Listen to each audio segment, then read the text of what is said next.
जय भीम नमोबुद्धाय घेऊया आढावा आजच्या बातम्यांचा। राज्यघटनेवरती कुणी माथा टेकतो तर कुणी हातात संविधानाचं पुस्तक दाखवतो, तरी देखील दलितांच्यावरील हल्ल्यांचे प्रमाण काही कमी होत नाही। यासाठी जातीयतेच्या लढ्यासाठी सज्ज राहिले पाहिजे असे प्रतिपादन ॲडव्होकेट सुरेश माने यांनी केले। कोल्हापूर जिल्हा हुपरी शहर यशवंत मंगल कार्यालयात भंते नागरत्न सभागृहात 9वी युवा बौद्ध धम्म परिषद संपन्न झाली। यावेळी जग बदलणारा बाप माणूस या पुस्तकाचे लेखक जगदीश ओहोळ यांचेही भाषण झाले। मार्शल रमेश जाधव यांना जीवन गौरव पुरस्काराने सन्मानित करण्यात आले, तर सामाजिक पत्रकार तसेच अन्य क्षेत्रातील व्यक्तींचाही सत्कार करण्यात आला। हुपरी तालुका हातकणंगले येथील भंते नागरत्नजी सभामंडप या ठिकाणी 9वी युवा बौद्ध धम्म परिषद संपन्न झाली। गेल्या 9 वर्षामध्ये या परिषदांचं आयोजन सातत्यानं दरवर्षी केलं जातं। केवळ परिषद घेऊन हे संस्था थांबत नसून तर वर्षभरात अनेक कृती कार्यक्रम सातत्यपूर्ण घेतले जातात। यामध्ये विविध विहारांमध्ये धम्मचर्चा, तसेच विहारांमध्ये ग्रंथालय स्थापन करणे, तसेच दरवर्षी वेगवेगळ्या क्षेत्रातील विविध क्षेत्रातील लोकांना मानाचा असा भंते नागरत्नजी राज्यस्तरीय पुरस्कार या ठिकाणी दिला जातो। आणि अगदी मोठ्या प्रमाणामध्ये दरवर्षी या ठिकाणी जनसमूह उपस्थित राहत असतो। विविध वक्ते भंतेजी तसेच मान्यवर या ठिकाणी येऊन मार्गदर्शन करत असतात। त्यामुळं कोल्हापूर, बेळगाव, सांगली, सातारा या जिल्ह्यांमध्ये धम्माचा प्रचार प्रसार आणि चळवळ गतिमान होण्यासाठी फार मोठी मदत होत चाललेली आहे। या परिषदेसाठी उपस्थित राहिलेले आणि सहकार्य केलेल्या सर्वांचे मी या ठिकाणी मनपूर्वक अभिनंदन आणि आभार व्यक्त करतो। लॉर्ड बुद्धाचे सुद्धा खूप खूप आभार।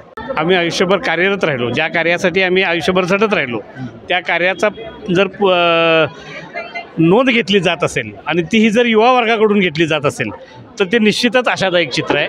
युवा वर्गासाठीच आम्ही आयुष्यभर काम करत आहोत, इथून पुढेही तेच करणार आहोत। मात्र युवा वर्गानं सुद्धा बाबासाहेबांच्या ज्या मूळ संघटना आहेत त्या मूळ संघटनांच्याकडे विशेष प्रकर्षानं लक्ष द्यायला पाहिजे असं आम्हाला वाटतं।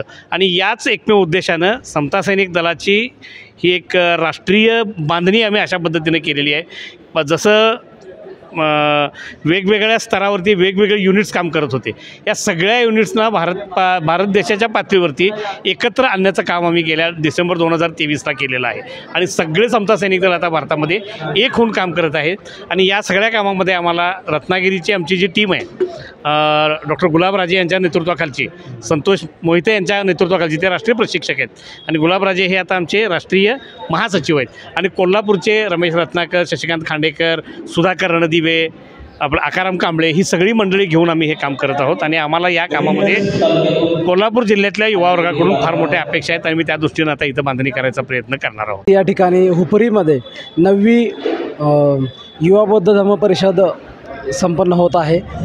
यामध्ये काल, आज आणि उद्या बौद्ध धम्माचा विचार करता काल, त्याच्या आधीचा काळ, हे जर सगळं बघितलं तर बाबासाहेबांनी आजपर्यंत जो बौद्ध धम्म घेऊन आलेला आहात आणि बाबासाहेबांनी या भारतवासियांच्या हातामध्ये जो बुद्ध दिलेला आहे, मला वाटतं की भारताला जर भविष्य उज्ज्वल करायचं असेल, हा भारत जर महासत्ता आणि जगातला एक प्रमुख देश म्हणून उभं करायचं असेल तर बुद्ध धम्माशिवाय या देशाला पर्याय नाही आणि पुढे या जगालाही बुद्धांशिवाय पर्याय नाही। कारण जगाची आजची जर आपण अवस्था पाहिली तर जगामध्ये होत असलेले वेगवेगळे कलह, जगातल्या वेगवेगळ्या देशामध्ये होत असलेले वाद, यावरती बुद्धांचा विचार आणि बुद्धांच्या आचरणानेच विजय मिळू शकतो आणि बुद्ध धम्म हाच या देशाचा अंतिम धम्म म्हणून उभा राहू शकतो असं मला या ठिकाणी सांगावं वाटतं।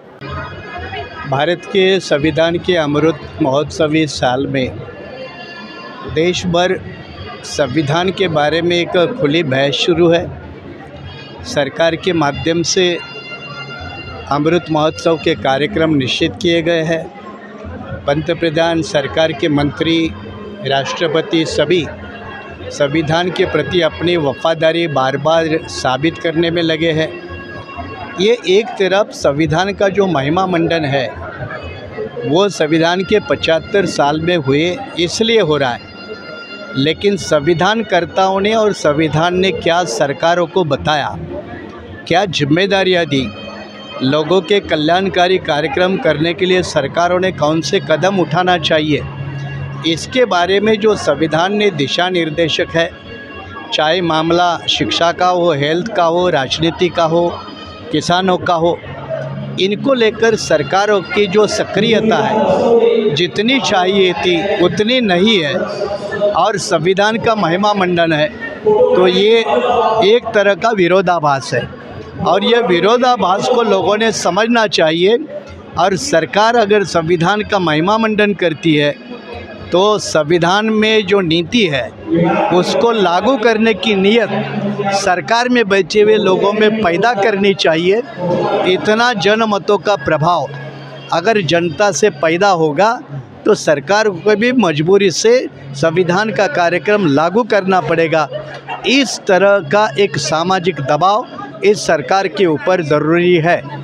पंतप्रधान, सरकार के मंत्री, राष्ट्रपति सभी संविधान के प्रति अपनी वफादारी बार बार साबित करने में लगे हैं। ये एक तरफ संविधान का जो महिमा मंडन है वो संविधान के 75 साल में हुए इसलिए हो रहा है, लेकिन संविधानकर्ताओं ने और संविधान ने क्या सरकारों को बताया, क्या जिम्मेदारियां दी, लोगों के कल्याणकारी कार्यक्रम करने के लिए सरकारों ने कौन से कदम उठाना चाहिए, इसके बारे में जो संविधान ने दिशा निर्देशक है, चाहे मामला शिक्षा का हो, हेल्थ का हो, राजनीति का हो, किसानों का हो, इनको लेकर सरकारों की जो सक्रियता है जितनी चाहिए थी उतनी नहीं है और संविधान का महिमा मंडन है, तो ये एक तरह का विरोधाभास है और यह विरोधाभास को लोगों ने समझना चाहिए।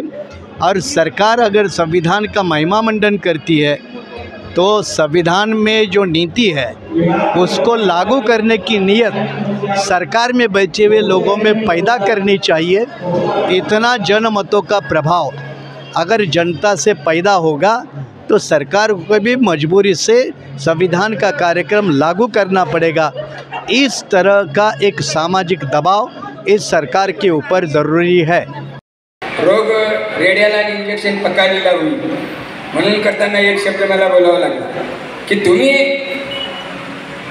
एक गोष्ट निर्धाराने जी चालवलेली आहे, तर सगळे कार्यकर्ते पाहिले सगळीकडे काम जात आहे आणि सगळे काम करतायत। आंबेडकरी मूवमेंटचे लोक कार्यकर्ते काम करत नाहीत असं नाही, आजही देशामध्ये मरत आहेत। नामांतरापासून जे आम्ही पाहतो आहोत लोक मरत आहेत, बाबासाहेबांच्या नावावर मरत आहेत, त्याच्यावर डोनेशन करतायत, दानदाते करतायत। म्हणजे आमच्यामध्ये 4 वाक्य कोटेशन फायनल झालेले आहे। पहिला गोष्ट आहे की समाजच बेईमान आहे, हे वाक्य बंद करा।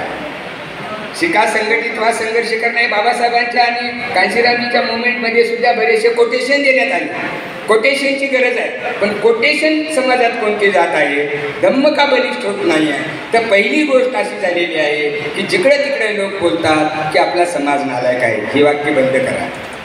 पुढारी हलकट आहे, हे वाक्य बंद करा। कर्मचारी बेईमान आहे, हे वाक्य बंद करा। म्हणजे हे जे वाक्य व्हायरल झाल्यामुळे आम्हाला युटिलिटी करता येत नाही, एकत्र येत नाही आहे, माणसं तुटले जातात, सारखी त्याच्यावर टीका टिप्पणी न करता। म्हणजे कर्मचाऱ्यांनी त्याग केलेला आहे, समाज आपला लायक आहे म्हणून आपण इथपर्यंत आणलेला आहे आणि आपल्याला पुढे पण न्यायची जबाबदारी आहे। आणि म्हणून करताना वयोवृद्ध माणसांच्या बरोबरीनं युवा परिषद जर आहे तर मला हे पण पाहिजे होतं की युवकांच्यामधली मोठी संख्या इकडे उपस्थित करण्यामध्ये हे आयोजक यशस्वी झालेले आहे। कोपरीमध्ये पार पडलेल्या युवा बौद्ध धम्म परिषदेमध्ये 8 ठराव पारित करण्यात आले। या 8 ठरावामध्ये प्रामुख्याने बिंदू चौकामध्ये महात्मा फुले आणि डॉक्टर बाबासाहेब आंबेडकर यांचे पुतळे आहेत, पण तिथे शाहू महाराजांचा पुतळा नाही आहे आणि तो पुतळा व्हावा अशी आम्ही शासनाकडे मागणी केलेली आहे। त्याचसोबत डॉक्टर बाबासाहेब आंबेडकरांचं अप्रकाशित साहित्य जे आहे ते अप्रकाशित साहित्य शासनाने प्रकाशित करावं असाही आम्ही ठराव मांडलेला आहे। त्याचसोबत हे 75वं वर्ष चालू आहे स्वातंत्र्याचं, त्यासोबत संविधानाचंही चालू आहे आणि या 75व्या वर्षानिमित्त संविधानाचा जागर संपूर्ण भारतभर करण्यात यावा हाही ठराव आम्ही या ठिकाणी केलेला आहे। आणि आमच्या या परिषदेला अगदी महाराष्ट्र आणि कर्नाटकामधून जवळपास 1,500 ते 2,000 लोक उपस्थित राहिली, दिवसभर उपस्थिती होती। आणि या परिषदेमध्ये घटनातज्ञ, डॉक्टर सुरेश माने सर आणि वक्ते माननीय जगदीश ओहोळ सर यांचे मार्गदर्शन लाभले। त्यासोबत आम्ही जवळपास 24 लोकांना राज्यस्तरीय पुरस्कार देऊन आम्ही सन्मानित केलेला आहे। तर आमच्या या परिषदेची घोडदौड सुरू आहे असं म्हटलं तर काय वावगं ठरणार नाही। सर्वांना परिषदेच्या निमित्तानं मी शुभेच्छा देतो। धन्यवाद। जय भीम, जय भारत।